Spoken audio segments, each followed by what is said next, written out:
Saking luyup leping aluyup pindha pesating sumpena sumusuping rasa jati ong ong ong lho gantenku capo ingkang wijil wonten ing tepiring Bengawan Srayu nenggih para putra Pandhawa kadherekaken Senopati Garbaruji nggih Senopati Harya Setyaki.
Yekata para Wandawa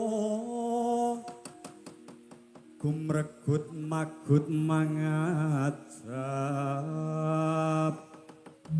ae ana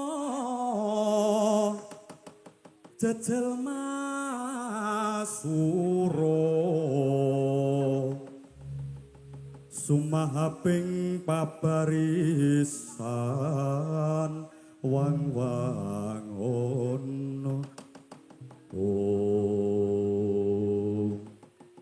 kadangipun Kakang Dimas Abimanyu wonten timbalane ngadhawuh Kakang Mas Gatotkaca uga kadangipun Kakang Dimas Antasena ya Kakang Gatotkaca ana dawuhmu apa ingkang pungkasan ngarsanipun panjenengan dika Paman Harya Setyaki inggih Ger wonten parigawe menapa sekawit kula nderekaken Koko Prabu Dwarawati nderek mangayu bagya anggenipun sedaya para kadang-kadang kadyan Pandhawa sampun nampi wujuding wahyu ingkang winastan wahyu panca tunggal sabanjure kala wau menawi boten klentu wonten dayuh saking negari Ngastina menika ingkang dadosaken gigrik manahipun ingkang pun putra inggih ingkang pun putra ponakan Dika inggih liripun kados pundi kepiye Kakang lah kok gigrik atimu ora kaya adat sabene satriya ingkang gagah pideksa godhek wok simbar jaja apa meneh sampeyan kuwi kundang otot kawat balung wesi lah kok dina iki rasane kaya mangu-mangu penggali iya mergo sing diadepi kae wong tuwa-tuwa lire kepiye sampeyan paring dawuh kaya mengkene Eyang Penemban Durna lan uga Eyang Sengkuni ingkang rawuh ana ing dina iki bakal gawe geger ana ing Karang Kadempel. Oh mengkono. Wah. Ya nek iki ngene wae dhewe ana tetembungane kepiye Dimas? Awak dhewe kuwi sedumuk bathuk senyari bumi. Ndek wingi Kanjeng Dwarawati kae rawuh ana ing negara Ngastina. Lah ya sampeyan to mak cilik sing nderekke. Inggih, Ger. Piye pambagya panakramane wong-wong Ngastina? Waduh. kula diwewirang wonten ing negara Ngastina malah kula ngantos Bandayuda dumateng Kakang Burisrawa inggih Pakde Burisrawa. Wah, iki lho Kang. Wong gek Mandwarawati karo Paman Harya Setyaki ora diajeni ana ing negara Ngastina. Lah, saiki ana tetembungan meneh lo jual gue beli. Ayo ditantangi arek kepiye? Dimas Abimanyu nembango gending tengoro ditataki kredaning simbah Durna lan uga para pakde Kurawa. Iya. Ngestaken dawuh Kakang Mas. Wengkat sang prawira kuswa magora gumiwangge geteri swarane tetek gumuruh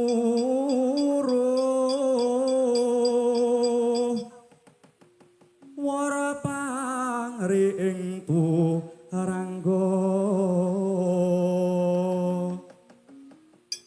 bende beri munyo sauran mangungkung pracinyo mangkating prang gambira tyasing jurit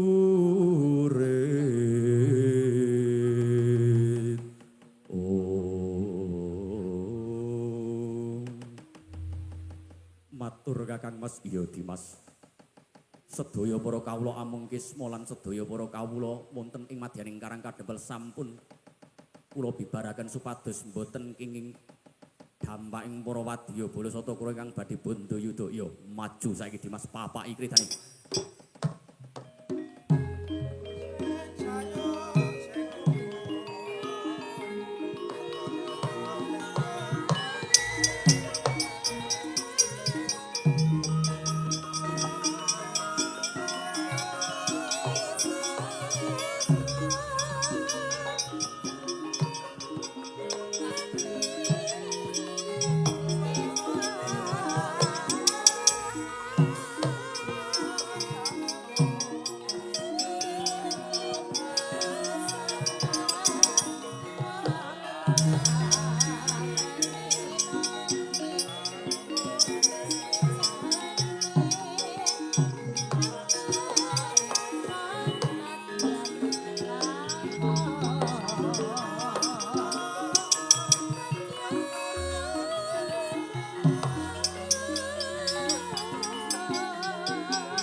Bapak kepranggul mungguing malaga Bapak bawatnya bantara bawatnya bentar mungguing aluga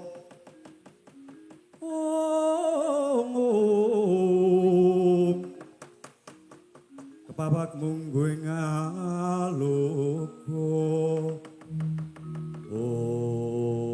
walah dal yen ora pangling sing mapaki kredaning pamanmu ya aku Aswatama anakku Abimanyu dasar kepara nyata paman Aswatama walah dalah nungkak krama ora basa basa ya jotosan ora basa ya jotosan ya yen pancen mengkono apa kang dadi sumbarmu dene kowe wani mepalangi marang predaning Aswatama ingkang dadi cecuk-cecuking ajurit Satagrawa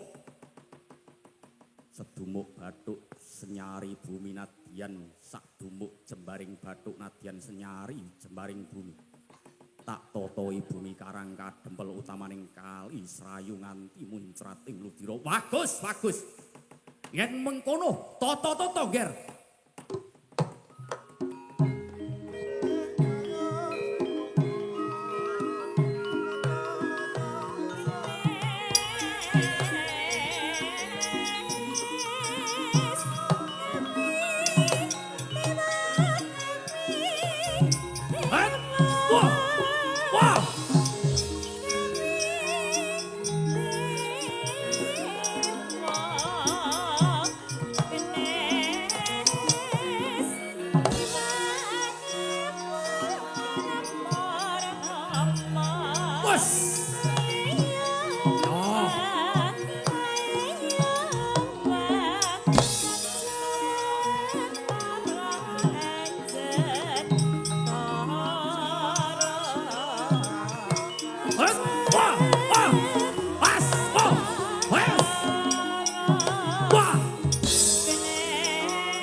Raidon lepat ibumu ber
Soto Kurawa.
Pejah kula man. Pejah mati lampune pejah. Lah kowe iki ya disasak-sasake tekan nggon lampu bareng inggih. Yaktine boten namung Abimanyu ingkang nathaki predaning Kang Pun putra. Lah banjur sapa wae sing ana ing kono? Setyaki melu-melu. Setyaki melu-melu inggih. Kula menika menawi Bandayuda kalian Setyaki menika pun timun mungsuh duren. Timune kula, durene Setyaki. Padha empuke to nek wis dibuka. Nggih, ning niki kulite mungsuhe. Pun nyemangkake kula kalah.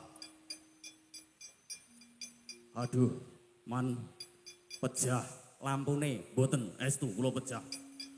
Menawi kula mengsah kalian Setyaki tartentu kula kewirangan. Ingkang manggen wonten ing Karang Kadempel bedes-bedese Karang Kadempel.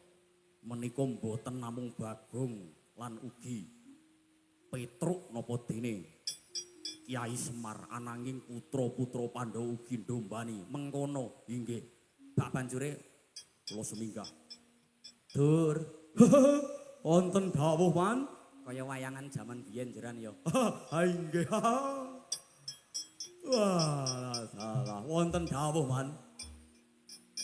Kabeh para Sata Kurawa Manggala Yuda padha mundur inggih. Kersane iki nek ora kowe minangka dadi tetungguling Sata Kurawa ora lendang leren perange.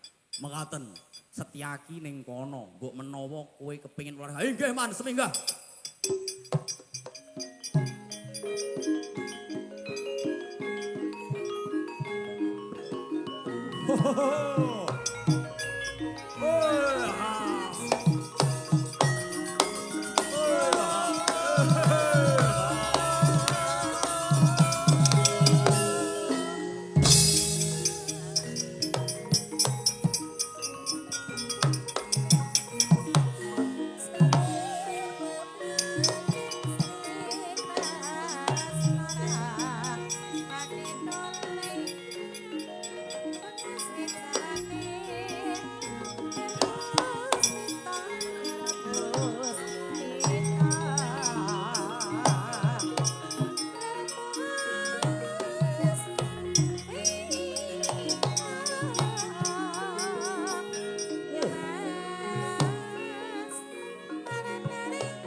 Sumanggang groso sumbar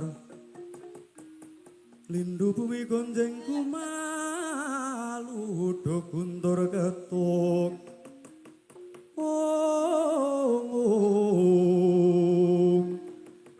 Mbaine ning banyu bengawan miyang samudra.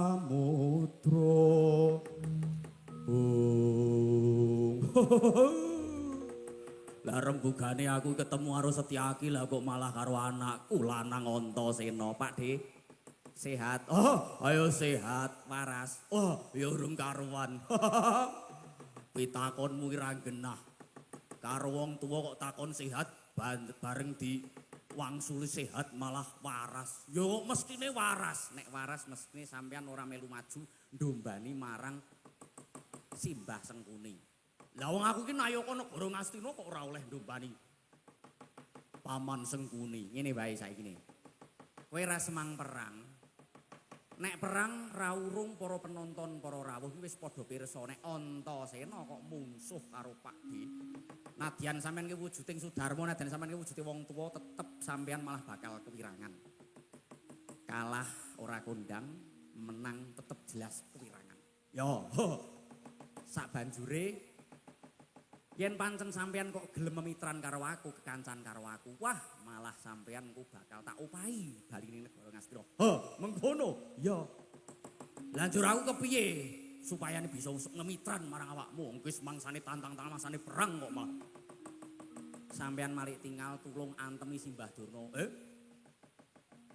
Sampean ngantemi Simbah Durna. Ketimbang engko sing ngantemi malah mak cilik Setyaki, kowe ngerti to pirang-pirang tanggapan nek Simbah Durna kok ngasih ketemu karo Paman Setyaki, mak cilik Setyaki, kae wah ngigit-igit iso mlebu IGD. Wah, ayo nek pancen sampean tresno mending sampean sing ngantemi, wis engko baline sampean tak upahi. Ora iso. Kudune dibayar dhisik. Ya nek pancen njaluk bayar dhisik. Wis tampani to. Yo. Deal yo.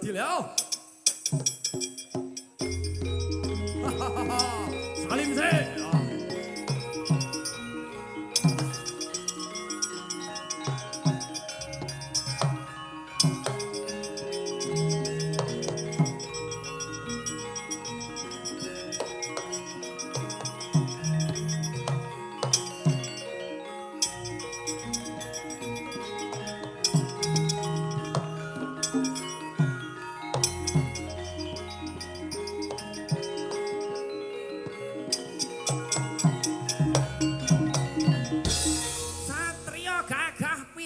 Prayit ning kewuh.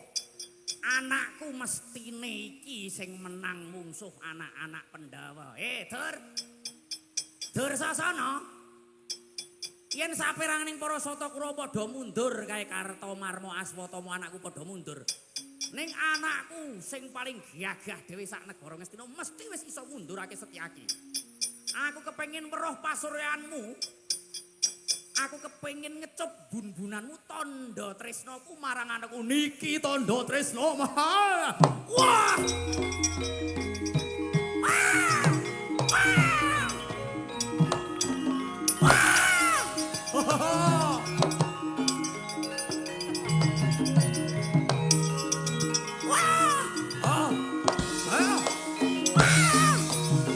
Iki wong tuwa senane sing gawe masalah. Wah!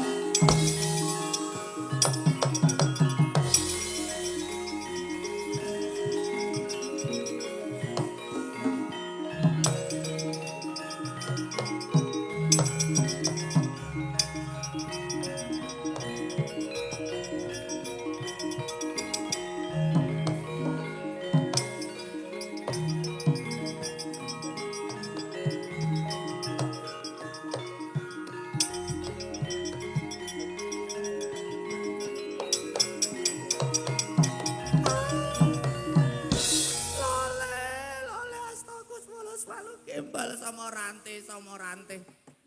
Angger anak Prabu Basukarno lah kok tinemune si Dursasana malik tinggal. Malik tinggal kados pundi Bapak Penemban Durna? Sekawit kula ngetapake sedaya para Sata Kurawa. Kinen anggepur gedhak Kali Serayu lan sak isin-isine klebu para punakawan. Tinemune wonten anak-anak Pandhawa. Putra-putra kula inggih. Mongko bareng Dursasana niku taken maju perang lah kok malah malik tinggal. nampa duit bayaran saka Antasena. Hello Babu, hello Babu, hello. Amit nuwun sewu. Mbah ra caturan karo kowe. Wah, ya ngapunten. Lah pripun jenengan boten ngopahi kula. Hello Babu, hello Babu. Edan menungso ra tatanan tenan panjenengan. Pun seminggah Bapak Penandurna. Kersane kula ingkang mapaki kredaning anak. Inggih ngger pasrah bongkoan.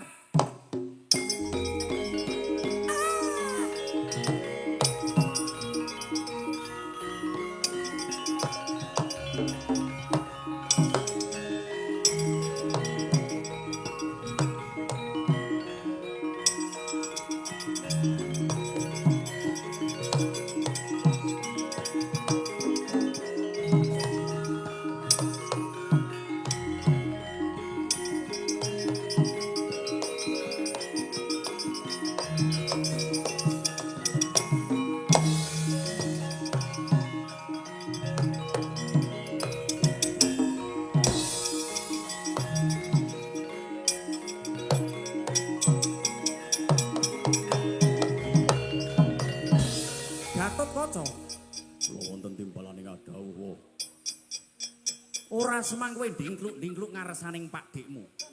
Raurunga kowe ya uga bakal nungkak krama marang panjenengan ingsun. Ayo, saiki ngadeka sing jejeg. Ngadeka sing jejeg yen pancen kowe mapaki kredaning Pak Dekmu. Nggih.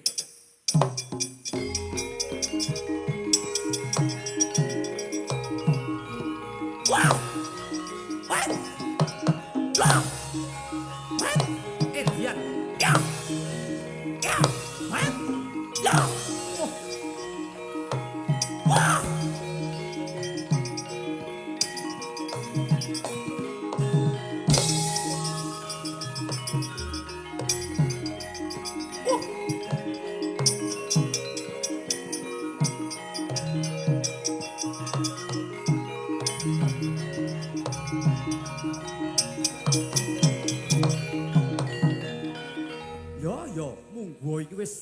Tumapak ana ing Bratayuda mestine tak ladeni.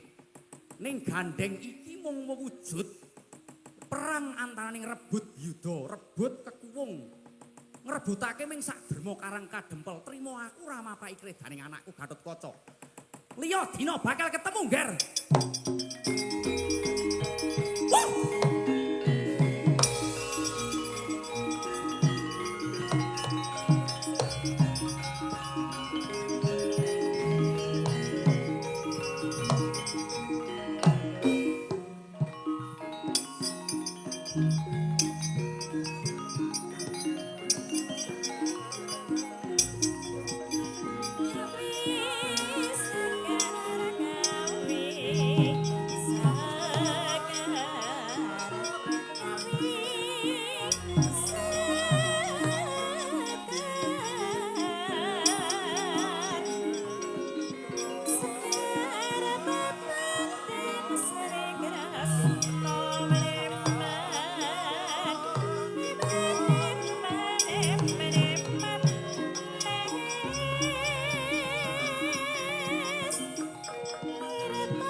Sri Tinon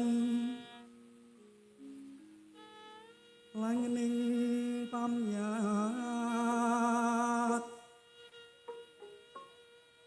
busana maneka warana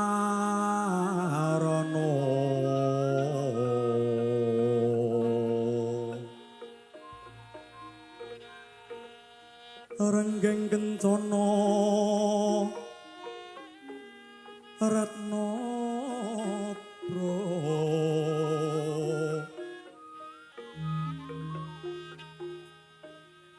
Pandero layu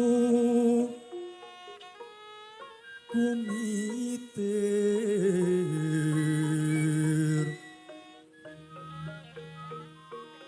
sinrang pandres ing maruta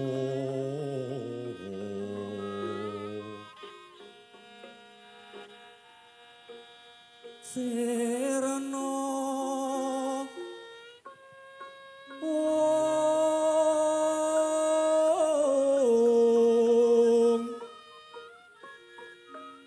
kumaraning wiyang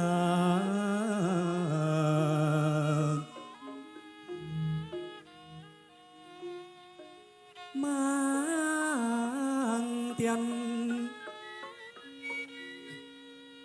kumlebeting dwaja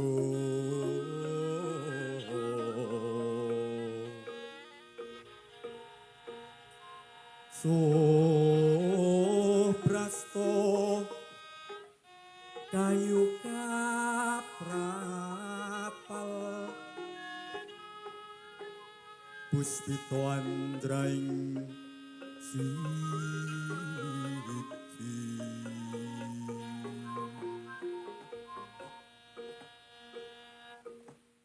ron mawur kadyubing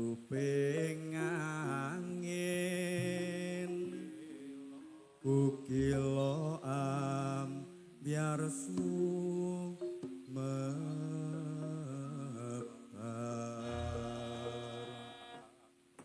Lap wulung akindan peksi mawut katrajang sami kablasah awit bondo yudha para saka Kurawa dening putra-putra Pandhawa nugyanten ingkang sinig geganti carita nalika semanten ingkang mapan wonten sak pinggiring lepen Grojogan Sewu tansah mawa kumarane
Lah punika to warnanira adeging pertapan wonten ing Grojogan Sewu. Sinten to ingkang jumeneng minangka dados pandhita peparap wonten ing madyaning guwa Grojogan Sewu. Sanes wujuding Brahmana winasis utawi pendhita peparap. Teng mriku ajejuluk Sang Nata Prabu Baladewa, ya Balarama, ya Sang Okrasana ingkang nedeng nglampahi talak brata labet nampi paukuman wiwit lelakon ingkang kawuri ing lelampahan ingkang sampun cineta wonten ing madyaning Wahyu Pancatunggal Sang Nata Prabu Baladewa muntap penggalihe Denira mirsani para putra-putra Pandhawa ing saklebeting Gendhaga Kocapa. Nalika semanten kerawuhan nuninggih ingkang rayi Prabu Sri Bathara Kresna ingkang tetinju dhateng ing saklebeting guwa. Mangkono to pangudas maring Sang Nata Prabu Baladewa kang dereng kawiyos sing lisan.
Irem-irem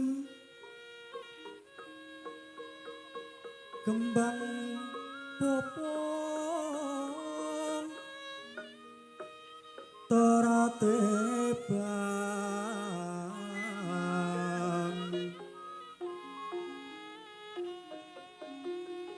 rerayungan long malengkung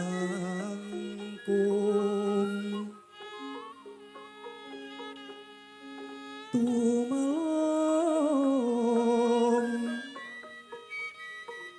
rumambating lian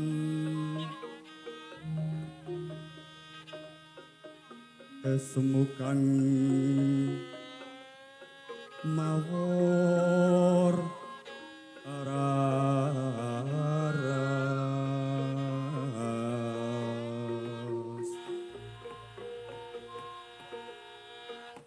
Jagat Dewa Bathara jagat pangestungkara paladalah. Di persasat kaya dene kecubrugan ukir sari klepaning samudra madu. Dene Siadi kersa tedhak amber kayi ana ing madyaning Grojogan Sewu ingkang sekawit. Siadi paring dawuh marang panjenenganing sun supayane tapa talak brata mujahadah ana ing saklebeting guwa. Pase sak ngisore Grojogan Sewu kene di padha kanthi raharja sak rawuhmu Yayi Prabu Dwarawati. Utawi tempat nuwun pamit pasang Kalimantabi tinebihna ing ilu dwi gemawang tawang-tawang kepareng kula ngaturaken sembah sungkeming pangabekti ngarsanipun kadang werda kula sesembahan kula Kanjeng Koko Prabu Baladewa. Di kula wonten timbalan ing adawuh. Ora kaya adat sabene dene panjenengan ingsun nedheng ora ngasta bawat pemerintahan ana ing madyaning negara Mandura. Mula siadi cukup nimbali marang jasad ingkang pun raka ya jagate ingkang pun raka kanthi wasi Jaladara wae. Pandhita ana ing Grojogan Sewu mboten Kanjeng Koko Prabu. Salamine panjenengan ndika menika tetep nalendra wonten ing Mandura. Dene ndika menika nedheng nglampahi paukuman. Nedheng mundhatke paukuman wiwit lampahan ingkang kawuri Kanjeng Koko Prabu. Pramila nadyan panjenengan sakmenika sampun ngratut busananing kalanindran. Sampun ngrasuk busananing kabrahmanan. Kula mboten badhe ngirang-irang tata krama kula ngarsanipun Kanjeng Koko Prabu Baladewa. Koko Prabu, sembah kula katur ngarsanipun Kanjeng Koko Prabu Baladewa. Yo. Wah. Yo, yen mengkono tiba padha-padha di pangestuku banyu mili tampanana kebat ngarsaning siadi. Inggih. Sanget anggen dadosaken jimat paripeh dayana ing kasantosan mugi. Dados panjampanging saklaku jantraning ingkang pun rayi Kanjeng Koko Prabu. Yo. Ana wigati apa dene sliramu tedhak amber kayu rawuh ana ing madyaning grojogan kene. Yen ana bab wigati mesine gage den maturake ngarsanipun ingkang pun raka. Nuwun sewu Kanjeng Koko Prabu.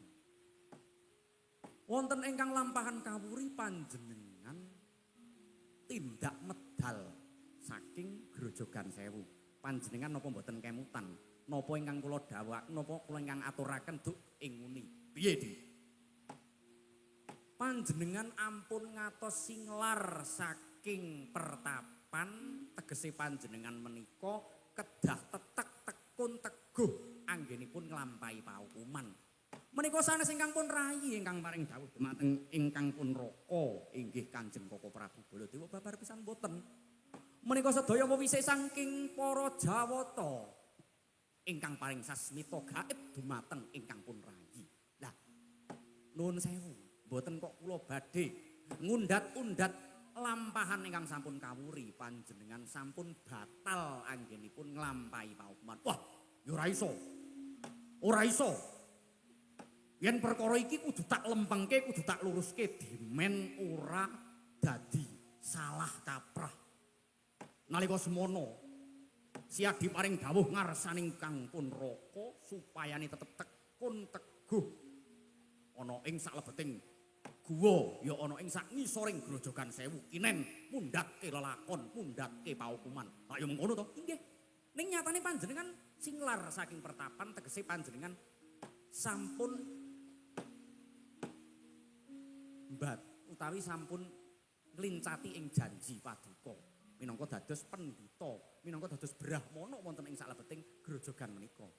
Di ana tetembungan sedulur. Inggih, tetembunganipun kados pripun? Yen mati melu kelangan. Tegel larane ora tegel kelawan patine. Mongko nalika semono aku weruh anak-anakku para Pandhawa. Antasena Gatotkaca, Abimanyu, ya para putra Pandhawa ana ing sajroning gendhaka. Aku ora tega, aku ora mentala, banjur aku muntap. Aku muntap sapa sing gawe ngrangket marang anakku kuwi. Mula banjur aku ngupadi ana ing daratan, aku ketemu marang wadya sabrang ingkang nalika semono bakal gawe karang abang ana ing madyaning negara Ngamarta. Apa aku luput? Apa aku salah? Yen aku nulungi marang para putra-putraku, ya anak-anake para Pandhawa. Nuwun sewu Kanjeng Koko Prabu. Tiang ingkang deng nglampahi tarak brata menika nadyan kados penapa kedah ampun ngantos gugur anggenipun panjenengan nedeng nglampahi inggih menika mujahadah utawi tafakur saah. Nadyan wonten Girigoda kados menapa kemawon ampun ngantos angreridu dumateng lampah ndika anggenipun ngeningaken cipta. Tegese panjenengan sampun batal mila dinten menika kula tetapaken panjenengan kedah nglampahi paukuman kemalih dumugi benjang titiwanci Bratayuda kagepuk perang antaraning Pandhawa kalih Kurawa panjenengan dereng waget tindak-tindak kejawi saking dawuhipun ingkang pun rayi inggih saking sasmitanipun ingkang pun rayi waladala panjenengan ingsun iki kepengin melu nyekseni kaya ngapa dumadining Bratayuda lha kok ora oleh inggih menika saking kalepatan jenengan dika ugi anggenipun panjenengan sampun nglincati ing janji paduka sejatose Kanjeng Koko Prabu menawi panjenengan boten singlar saking grojogan menika mbok menawi namung etang kalenggahan sekawan dasa dinten kirang langkungipun panjenengan sampun pundhat anggenipun nglampahi paukuman ning emanipun Kanjeng Koko Prabu malah nglincati ing janji panjenengan berung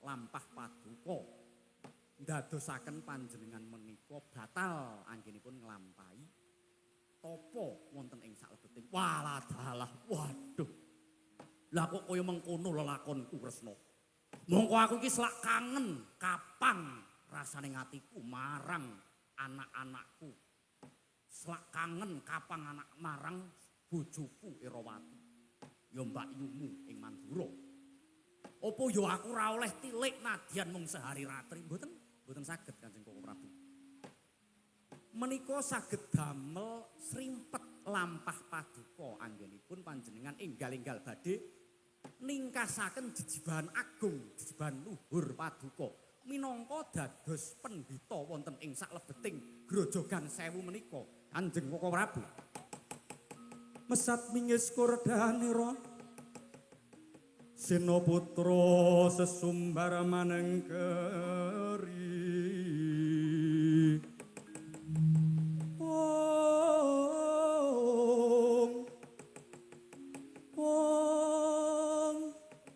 Getereng angkasa gumuruh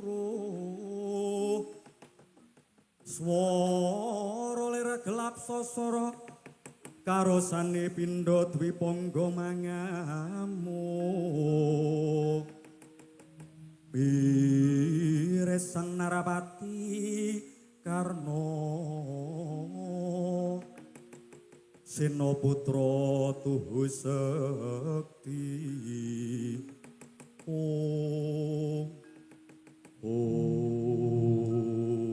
Wau to. Dereng dumugi nggiyanira sawiwan sabda pangendika. Narapati Basukarna galiah sowan wonten ing madyaning pertapan Grojogan Sewu dadya kaget nata Mandura Prabu Baladewa.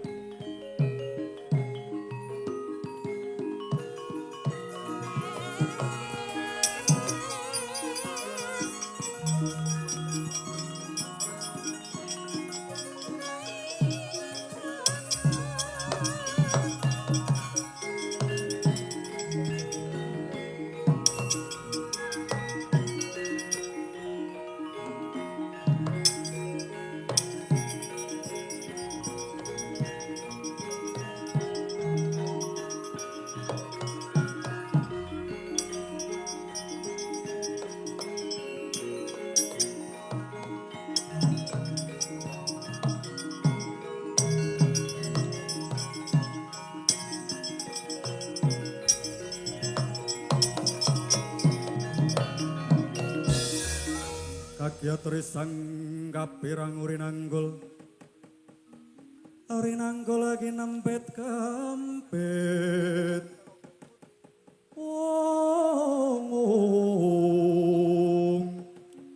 dosang retnaning bawono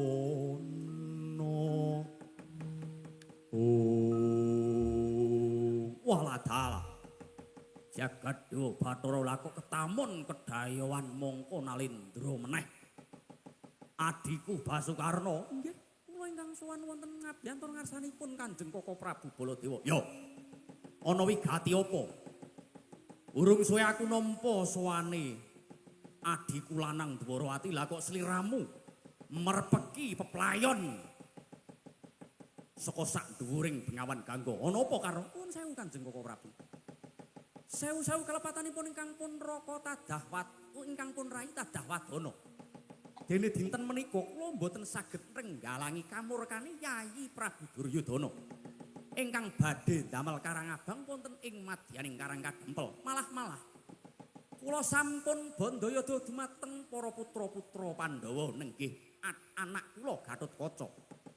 Kadosipun menawi boten paduka ingkang misah di Siadi kula wonten dawuh Kanjeng Koko Prabu nedeng lampahi tarak burta inggih ananging menika perkawis ingkang gegawati walah dalah ya.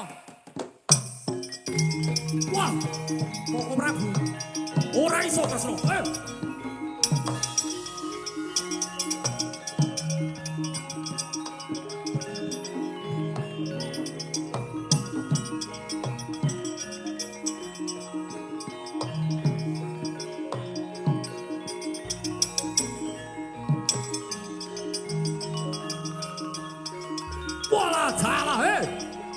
anak-anakku aja ngasih kowe wani nungkak krama marang wong tuwa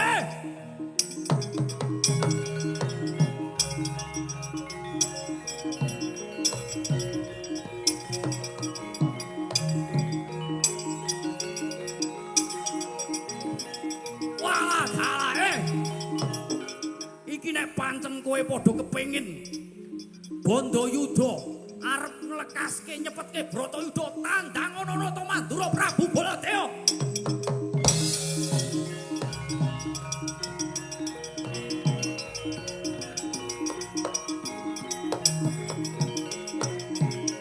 Walah dalah.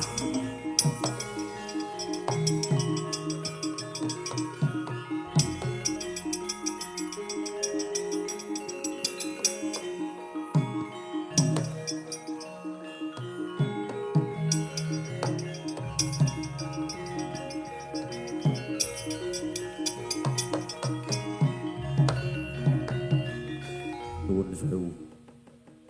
Anggen kula mapaki kredaning siwa-siwa kula para sata Kurawa. Sejatose kula namung badhe njagi karahayan lan katentreming para punakawan. Punakawan ingkang minangka dados pamomonging para Pandhawa ugi ingkang ngrencangi dumateng gesangipun ingkang pun putra. Pramila kula suwun panjenengan kanthi sareh kanthi andhap asoring manah kula suwun supados panjenengan ampun nderek lan tumut-tumut perkawis menika Gatotkaca kula wonten timbalaning kadhawuh. Kowe iki bayi wingi sore ngerti apa? Aja ngasih gedaden Bratayuda yen to Mandura Prabu Baladewa ora milu cahe-cahe dereng kedados kepuk Bratayuda. Ananging pakde kula para sata Kurawa ingkang badhe ngrumiyini gawe ing atase Bagong namung badhe mbangun dusun lha kok dipun pepalangi. Monggo sejo Bagong menika sae, sejo Bagong menika luhur. Ya, yen mancen mengkono sing dadi aturmu ora sisip, kowe ora dura marang wong tuwa mboten. Katujau jojo kula kabeseta kula mboten badhe wantun matur dura dumateng Kanjeng Prabu Baladewa. Ya, yen mengkono sata kula sing tak undur. Nggih.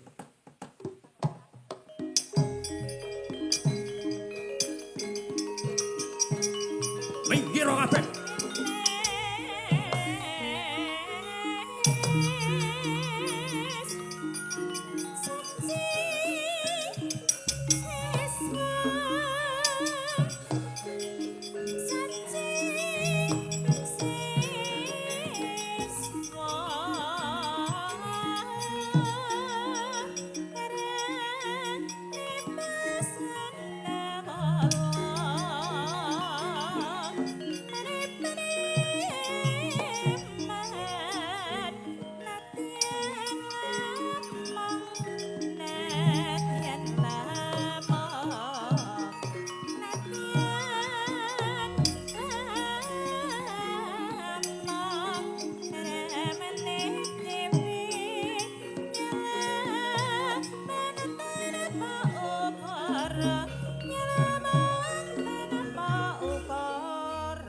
Nuwun sewu Angger anak Prabu Baladewa. Nggih. Paman ampun damel kapitunaning para punakawan. Gatotkaca pun matur dumateng ingkang pun putra bilih panjenengan badhe damel karangabang wonten ing lepen Kali Serayu. Panjenengan badhe damel derdah pasulayan, panjenengan badhe nyandet lampahing Bagong anggenipun. Inggih menika badhe mbangun wujuding dusun, panjenengan menika kok sian nyaru-nyaru karo wong arep gawe apik, nyaru-nyaru karo wong arep gawe becik. Nuwun sewu, pekabaran ingkang jenengan tampi menika nembe pekabaran sepihak. Lire piye?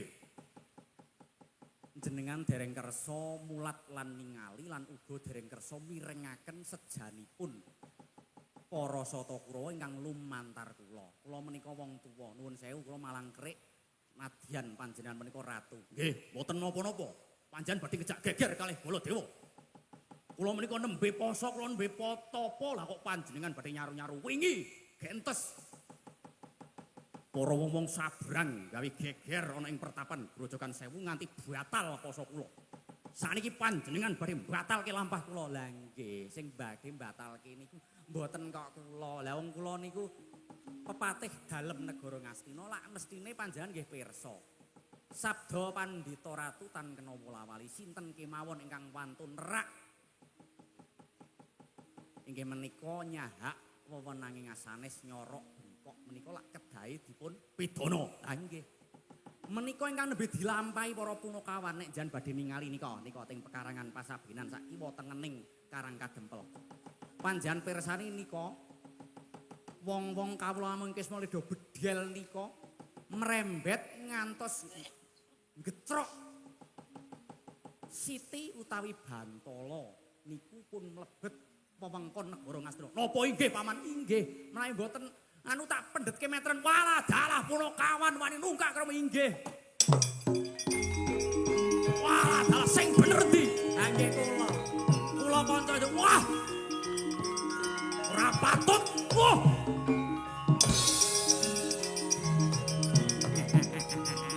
Ati duter-uterke wae.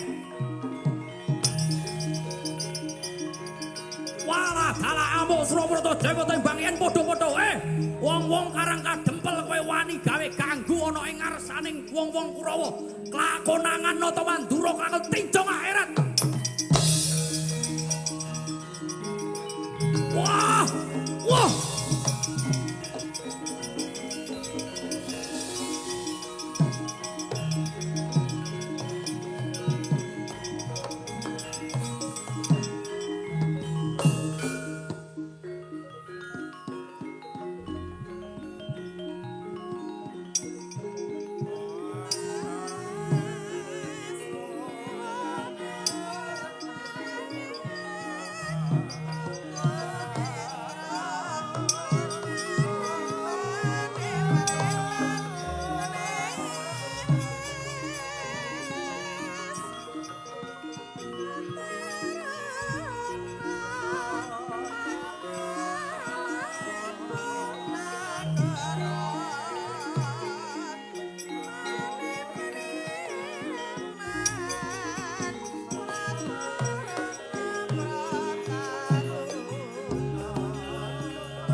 Kayon